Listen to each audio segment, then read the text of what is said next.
പല ആളുകളും നമുക്കിത് കോമൺ ആയതുകൊണ്ട് ഇതിന് ശരിയായ രീതിയിൽ പരിഗണിക്കില്ല. ചിലപ്പോൾ ഇതൊരു സിവിയാരിറ്റിയിലേക്ക് എത്തുന്ന സമയത്തായിരിക്കും നമ്മൾ പലപ്പോഴായിട്ടും ഡോക്ടറെ അടുത്ത് പോകുമ്പോൾ അല്ലെങ്കിൽ ഒരു സജഷൻ നമ്മൾ നേടുകയുള്ളൂ. അപ്പോൾ ഈ എന്തുകൊണ്ട് ചില ആളുകൾക്ക് തന്നെ ഈ മൗത്ത് അൾസർ റിപ്പീറ്റഡ് ആയിട്ട് വരും. ഒന്ന് മാറി അടുത്ത് വരും, ചിലപ്പോൾ അത് ക്രോണിക് ആയിട്ട് വരും. നമുക്കറിയാം ഈ മൗത്ത് അൾസർ വന്നു കഴിഞ്ഞാൽ, വായിൽ പുണ്ണ് വന്നു കഴിഞ്ഞാൽ നമുക്ക് സംസാരിക്കാൻ കഴിയില്ല, ഭക്ഷണം കഴിക്കാൻ അറിയില്ല, നന്നായിട്ട് ഭക്ഷണം ചവച്ചെടുക്കാൻ കഴിയില്ല. ഈവൻ നമ്മുടെ നാവ് തട്ടുന്ന സമയത്ത് അല്ലെങ്കിൽ ഒന്ന് ഇളകുന്ന സമയത്ത് പോലും നല്ല സിവിയറായിട്ട് നല്ല പെയിന് നമുക്കുണ്ടാകുമെന്നുള്ളത് നമുക്കൊക്കെ അറിയാം.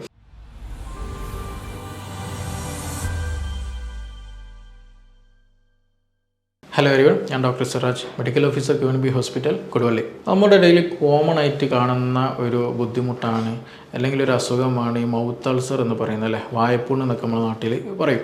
പല ആളുകളും നമുക്കിത് കോമൺ ആയതുകൊണ്ട് ഇതിന് ശരിയായ രീതിയിൽ പരിഗണിക്കില്ല. ചിലപ്പോൾ ഇതൊരു സിവിയാരിറ്റിയിലേക്ക് എത്തുന്ന സമയത്തായിരിക്കും നമ്മൾ പലപ്പോഴായിട്ടും ഡോക്ടറെ അടുത്ത് പോകുമ്പോൾ അല്ലെങ്കിൽ ഒരു സജഷൻ നമ്മൾ നേടുകയുള്ളൂ. അപ്പോൾ ഈ എന്തുകൊണ്ട് ചില ആളുകൾക്ക് തന്നെ ഈ മൗത്ത് അൾസർ റിപ്പീറ്റഡ് ആയിട്ട് വരും. ഒന്ന് മാറി അടുത്ത് വരും, ചിലപ്പോൾ അത് ക്രോണിക് ആയിട്ട് വരും. നമുക്കറിയാം ഈ മൗത്ത് അൾസർ വന്നു കഴിഞ്ഞാൽ, വായിൽ പുണ്ണ് വന്നു കഴിഞ്ഞാൽ നമുക്ക് സംസാരിക്കാൻ കഴിയില്ല, ഭക്ഷണം കഴിക്കാൻ അറിയില്ല, നന്നായിട്ട് ഭക്ഷണം ചവച്ചെടുക്കാൻ കഴിയില്ല. ഈവൻ നമ്മുടെ നാവ് തട്ടുന്ന സമയത്ത് അല്ലെങ്കിൽ ഒന്ന് ഇളകുന്ന സമയത്ത് പോലും നല്ല സിവിയറായിട്ട് നല്ല പെയിന് നമുക്കുണ്ടാകുമെന്നുള്ളത് നമുക്കൊക്കെ അറിയാം.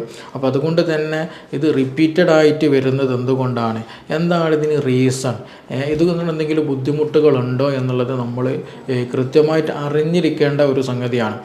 നമ്മൾ മനസ്സിലാക്കേണ്ട ഒരു കാര്യമുണ്ട്. വായ എന്ന് പറയുന്നത്, മൗത്ത് എന്ന് പറയുന്നത് യഥാർത്ഥത്തിൽ നമ്മുടെ അലിമെൻ്ററി കനാൽ, അതായത് നമ്മുടെ ഭക്ഷണം, അല്ലേ, നമ്മുടെ ഭക്ഷണം കഴിച്ച് നമ്മുടെ അന്നനാളത്തിലൂടെ വയറ്റിലേക്ക് പോയി വയറ്റിൽ നിന്ന് ചെറുകുടൽ, വൻകുടൽ, പിന്നെ അതുപോലെ മലദ്വാരത്തിലൂടെ മലമായിട്ട് പുറന്തള്ളും ഭക്ഷണം കഴിച്ചു കഴിഞ്ഞാൽ. അപ്പോൾ ഈ ഭക്ഷണം കടന്നു പോകുന്നൊരു പാത്ത് വേയിലുള്ള സ്റ്റാർട്ടിംഗ് പോയിൻ്റാണ് ഈ പറയുന്ന വായ അല്ലെങ്കിൽ മൗത്ത് എന്ന് പറയുന്നത്.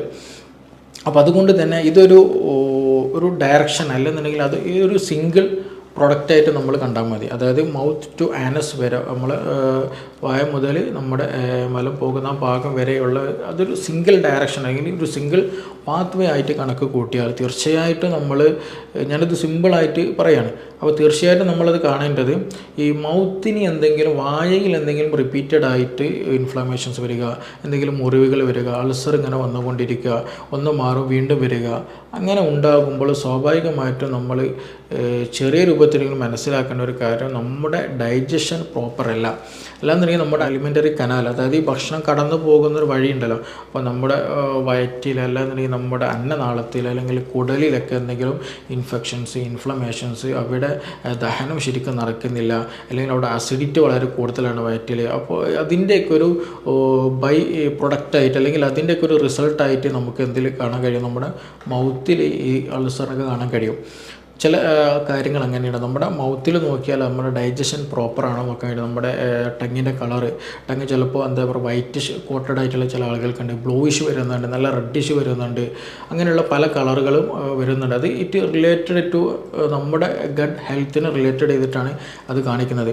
എന്നതുപോലെ തന്നെയാണ് ഈ നമ്മുടെ മൗത്തിലുള്ള അൾസർ വരുന്നതും യഥാർത്ഥത്തിൽ നമ്മുടെ ഗട്ട് ഹെൽത്ത്, നമ്മുടെ സ്റ്റൊമക്കിൽ ഡൈജഷൻ പ്രോപ്പറാണ്, നല്ല രീതിയിൽ അബ്സോർപ്ഷൻ നടക്കുന്നുണ്ടോ, അവിടുത്തെ ഹെൽത്ത് കണ്ടീഷൻ നല്ല ഹെൽത്തി നാച്ചുറൽ തന്നെ നല്ല പ്രോപ്പർ വേയിലാണോ എന്നുള്ളത് അറിയാൻ ഏറ്റവും ബെസ്റ്റ് വേ ആണ്, അല്ലെങ്കിൽ നമുക്കത് മനസ്സിലാക്കാൻ പറ്റിയൊരു അടയാളം കൂടിയാണ് ഈ പറയുന്ന മൗത്ത് അൾസർ എന്നുള്ളത്.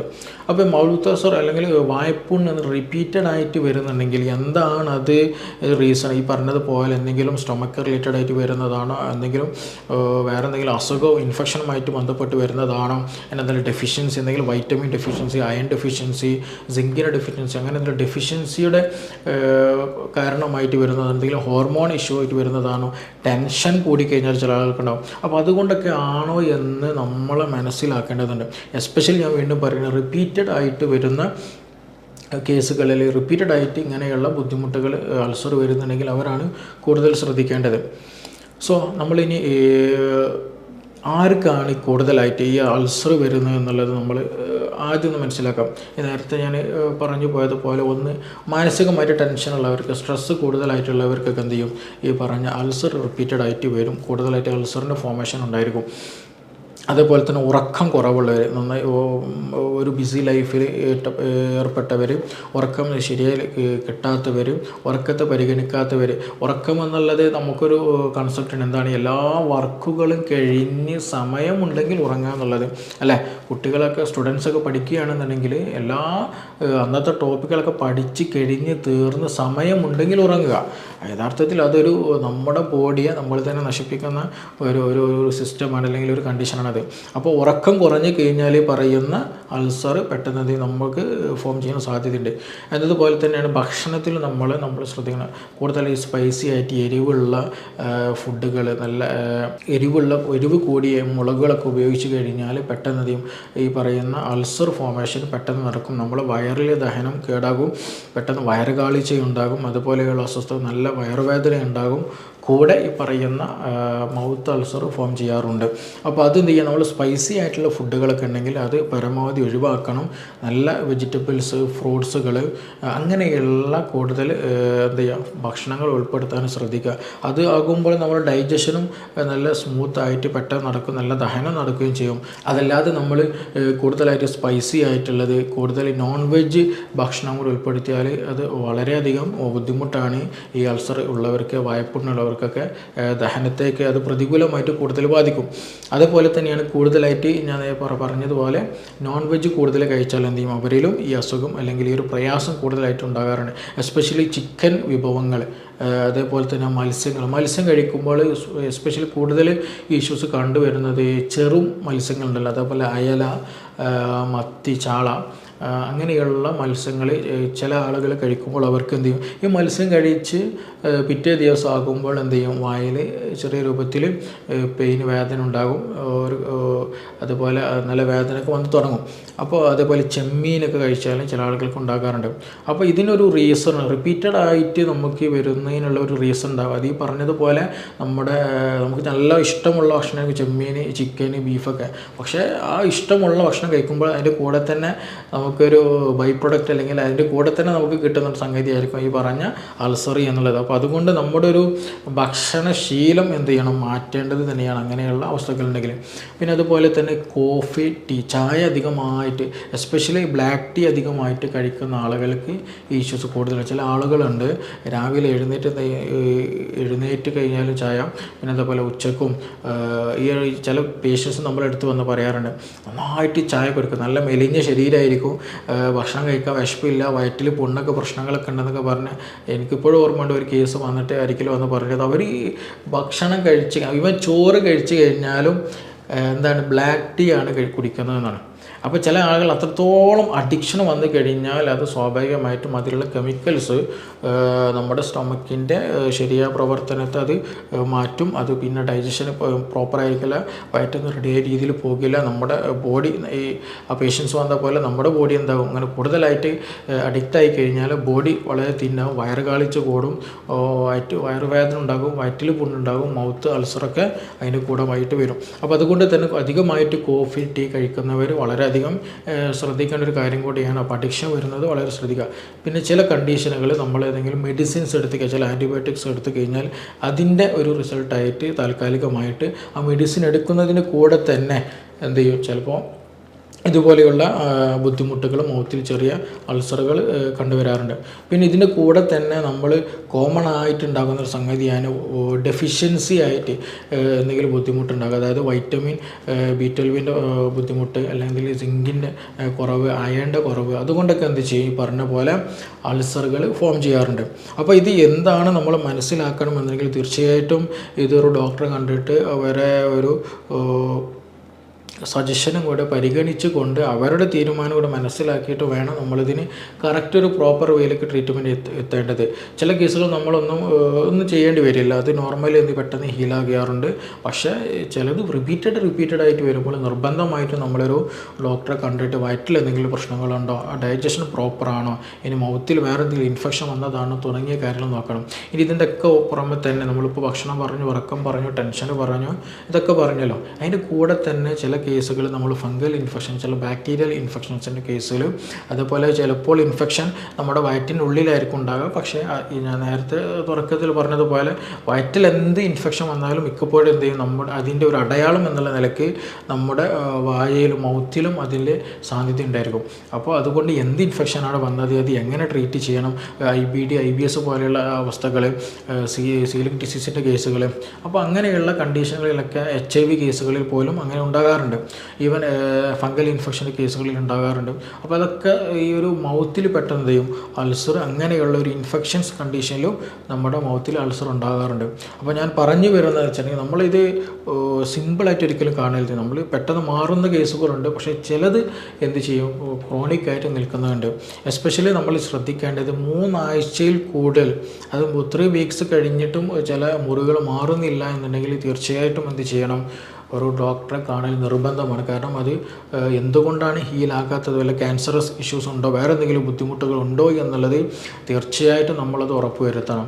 ഇനി ഈ ഒരു മൗത്ത് അൾസർ എന്ന് പറയുമ്പോൾ അത് പല ആളുകൾ പല രീതിയിൽ ഉണ്ടാകാറുണ്ട്. ചിലപ്പോൾ നല്ല റെഡിഷ് കളറായിരിക്കും, നല്ല ചുവന്ന് നിൽക്കുന്നുണ്ട്. എസ്പെഷ്യലി നമ്മുടെ ടങ്ങിൽ നാവിലൊക്കെ എന്തെങ്കിലും മുറിവ് വരുമ്പോൾ അങ്ങനെ ഉണ്ടാവുക. അപ്പോൾ ചില കേസുകളിൽ നമ്മൾ നല്ല വൈറ്റിഷ് കളറായിരിക്കും, ചില ആളുകൾക്ക് നല്ല രീതിയിൽ മഞ്ഞ കളർ, യെല്ലോയിഷ് കളറായിരിക്കും ഉണ്ടാവുക. അതേപോലെ തന്നെ ചിലപ്പോൾ അത് സൂപ്പർഫിഷ്യലായിരിക്കും, അതായത് നമ്മുടെ വായയുടെ ആ ഒരു ഒരു കുഴിയിലേക്കൊന്നും പോകാണ്ട്, അല്ലെങ്കിൽ കുഴിയായിട്ട് രൂപാന്തരപ്പെടാതെ ചെറിയൊരു സൂപ്പർഫിഷ്യൽ ഒരു പുറമേ ഉള്ള ഒരു ചെറിയൊരു മുറിവ് പോലെ ഉണ്ടാവുക. ചില കേസുകൾ എന്ത് ചെയ്യും, നല്ല ഡീപ്പായിട്ടൊക്കെ ഉണ്ടാകും. അപ്പോൾ അതുകൊണ്ട് തന്നെ ഒരു ഡീപ്പ് ആണോ, അല്ലെങ്കിൽ അത് ക്രോണിക് ആണോ, അതിൻ്റെ സൈസ് വലുതാണോ, ഇത് കൂടുതലായിട്ട് 3 ആഴ്ചയിൽ കൂടുതലായിട്ട് അത് മാറുന്നില്ല എന്നുണ്ടെങ്കിൽ തീർച്ചയായിട്ടും നിർബന്ധമായിട്ടും തന്നെ ഒരു ഡോക്ടറെ കണ്ടിട്ട് എന്തുകൊണ്ടാണ് അൾസർ റിപ്പീറ്റഡ് ആയിട്ട് വരുന്നത്, അല്ലെങ്കിൽ എന്തുകൊണ്ടാണ് അത് മാറാത്തത് എന്നുള്ളൊരു കാര്യം മനസ്സിലാക്കിയിട്ട് എന്ത് വേണം, ട്രീറ്റ്മെൻറ്റ് ചെയ്യാൻ നോക്കണം. അപ്പോൾ നമ്മളിതൊക്കെ ശ്രദ്ധിക്കുന്ന സമയത്ത്, ഒരു അൾസർ വരുന്ന സമയത്ത് പ്രധാനമായിട്ടും ശ്രദ്ധിക്കേണ്ടത്, ഞാൻ പ്രൈമറി തുടക്കത്തിൽ പറഞ്ഞതുപോലെ നമ്മുടെ ഡൈജഷൻ പ്രോപ്പറാണോ, വയറ്റിൽ നിന്ന് റെഡിയായി പോകുന്നുണ്ടോ, നല്ല പ്രോപ്പർ വിശപ്പുണ്ടോ, നന്നായിട്ട് ഭക്ഷണ സമയത്ത് കഴിക്കുന്നുണ്ടോ, ഹൈപ്പർ അസിഡിറ്റി ഇഷ്യൂസ് ഉണ്ടോ, തുടങ്ങിയ ഡൈജഷൻ്റെ കാര്യങ്ങൾ എന്ത് ചെയ്യണം, നിർബന്ധമായിട്ട് നമ്മളൊന്ന് ചേർത്തിട്ട് സെൽഫായിട്ടൊന്ന് നോക്കണം. എന്നിട്ട് വേണം നമ്മൾ ഇതൊരു ഡിസീസിലേക്ക് എത്തണം, ഒരു ഡോക്ടറെ കാണുകയും വിഷയം പറയേണ്ടതൊക്കെ. അപ്പോൾ നമ്മൾ ചിലപ്പോൾ എന്ത് ചെയ്തൊരു സിമ്പിൾ കേസായിട്ട് നമ്മൾ വിടുന്നത് ചിലപ്പോൾ ഭാവിയിൽ ചിലപ്പോൾ ഒരു ക്യാൻസറോ അല്ലെങ്കിൽ വേറെ ഇഷ്യൂസ് ആണോ എന്നുള്ളത് പോലും നമ്മൾ സംശയിക്കണം. എല്ലാ കേസും നമ്മൾ എന്ത് ചെയ്തൊരു ലാവിഷ് മൈൻഡിലേക്ക് കടത്തി വിടരുത് എന്നുള്ളതാണ്. ചിലതൊക്കെ മിക്കവാറും എന്ത് ചെയ്യും, നമ്മളൊരു മെഡിസിൻ കഴിക്കാണ്ട് ഒരു പ്രോപ്പറായിട്ട് വലിയൊരു ട്രീറ്റ്മെൻ്റ് ഒന്നും പോകാതെ തന്നെ പെട്ടെന്ന് ഹീലാവും. പിന്നെ ഇങ്ങനെയുള്ള പ്രശ്നങ്ങളുള്ളവർക്ക് തന്നെ നെല്ലിക്ക വളരെ നല്ല ബെനിഫിഷ്യലാണ്. നെല്ലിക്ക പച്ച നെല്ലിക്കയുടെ ജ്യൂസ് അടിച്ച് കഴിക്കുക, അല്ലെന്നുണ്ടെങ്കിൽ ഉപ്പിലിട്ടതല്ല, സുർക്കയിലിട്ടതല്ല, സാധാ നെല്ലിക്ക എന്ത് ചെയ്യാം, ജ്യൂസ് അടിച്ച് കഴിക്കുക. അതേപോലെ കുറുക്കുമീൻ, മഞ്ഞൾ അതിൽ ചേർത്ത് കഴിക്കുന്നതൊക്കെ വളരെ നല്ലതാണ്, പെട്ടെന്ന് ഹീലാകാനും ഇതിനൊക്കെ നല്ലതാണ്. അതേപോലെ നല്ല പ്രശ്നങ്ങളൊക്കെ എന്നുണ്ടെങ്കിൽ രാവിലെ എഴുന്നേറ്റ് കഴിഞ്ഞാൽ ഒരു ടീസ്പൂൺ നല്ല വെളിച്ചെണ്ണ, നല്ല ആട്ടിയ, നമ്മുടെ വീട്ടിലൊക്കെ ആട്ടിയ വെളിച്ചെണ്ണ ഉണ്ടാവില്ല, അതൊരു ടീസ്പൂൺ എന്ത് ചെയ്യുക, കഴിക്കുക. വെറും വയറ്റിൽ നമ്മൾ വായിലേക്ക് കഴിച്ചതിന് ശേഷം എല്ലാ ഭാഗത്തേക്ക് ശേഷം കഴിക്കുന്നത് നമ്മുടെ വായനാറ്റം തടയാൻ, ഇതുപോലെ വായയിൽ എന്തെങ്കിലും ഇൻഫെക്ഷൻസ് ഉണ്ടെങ്കിൽ അതൊക്കെ നശിപ്പിക്കാൻ വെളിച്ചെണ്ണ അതിനുള്ള പ്രോപ്പർട്ടി ഉണ്ട്. അപ്പോൾ അതൊക്കെ ചെയ്യുന്നത് വളരെ നല്ലതാണ്. നല്ല വെള്ളം കുടിക്കുക, വെജിറ്റബിൾസ് നന്നായിട്ട്, ഫ്രൂട്ട്സുകൾ നന്നായിട്ട് കഴിക്കുക. പിന്നെ അതുപോലെ തന്നെ ഹൈലി സ്പൈസി ആയിട്ടുള്ളത് കാര്യങ്ങൾ ഉപയോഗിക്കുക, എന്തെങ്കിലും ടെൻഷനുകൾ ഒഴിവാക്കുക.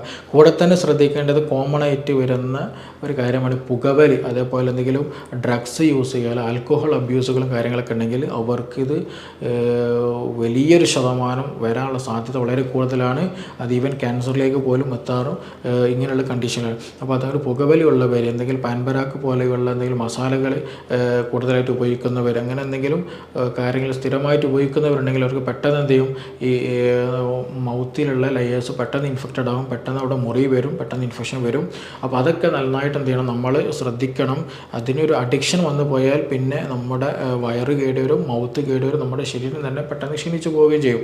അപ്പോൾ എല്ലാ കേസുകളും എന്ത് ചെയ്യരുത്, ഇതൊരു ലാവിഷായിട്ട് കളയാൻ കളയുന്നൊരു ശൈലി ഉണ്ടാകരുത്. ഇത് എന്തുകൊണ്ടാണ് ഈ മൗത്ത് അൾസർ വരാൻ കാരണം, എന്തുകൊണ്ടാണ് അൾസറിൻ്റെ റീസൺ എന്നുള്ളത് കൃത്യമായിട്ട് മനസ്സിലാക്കിയിട്ട് അതിനുള്ള ട്രീറ്റ്മെൻറ്റ് നോക്കണം.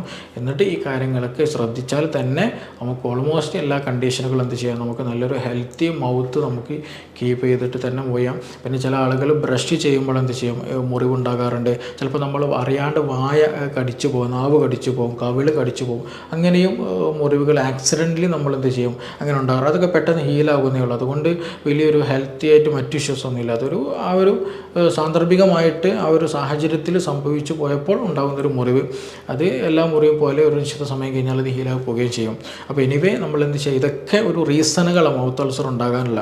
അപ്പോൾ ഇത് ഏത് റീസൺ ആണ് എന്നുള്ളത് ഫൈൻഡ് ഔട്ട് ചെയ്തിട്ട് അതിനുള്ളൊരു കൃത്യമായിട്ടുള്ള ട്രീറ്റ്മെൻറ്റ് നടത്തണം. എസ്പെഷ്യലി ഞാൻ പറയാനുള്ളത് 3 ആഴ്ചയിൽ കൂടുതലായിട്ടുള്ള ഈ ഒരു ഇഷ്യൂസ് ഉണ്ടാവുക, അതേപോലെ കൂടുതൽ സിവിയറായിട്ട് ഇൻഫെക്ഷൻസ് വന്നുകൊണ്ടിരിക്കുക അല്ലെങ്കിൽ മൗത്ത് അൾസർ വന്നുകൊണ്ടിരിക്കുക, അതേപോലെ ഇതുമായി ബന്ധപ്പെട്ട് അബ്ഡോമിനലായിട്ട് എന്തെങ്കിലും ഇഷ്യൂസ്, നല്ല ഗ്യാസ്ട്രിക് ഇഷ്യൂസും കാര്യങ്ങളൊക്കെ ഉണ്ടെന്നുണ്ടെങ്കിൽ തീർച്ചയായിട്ടും അതിന് നല്ല ഒരു ട്രീറ്റ്മെൻറ്റ് നമ്മൾ എടുക്കൽ നിർബന്ധമാണ്. ഇല്ലാന്നുണ്ടെങ്കിൽ ഗ്രാജ്വലി നമ്മുടെ ഹെൽത്തിനെ അത് വീണ്ടും ബാധിച്ചുകൊണ്ടേയിരിക്കും. ഓക്കെ, അപ്പോൾ അതുകൊണ്ട് എല്ലാവരും അത് പ്രത്യേകം ശ്രദ്ധിക്കാൻ ശ്രമിക്കുക.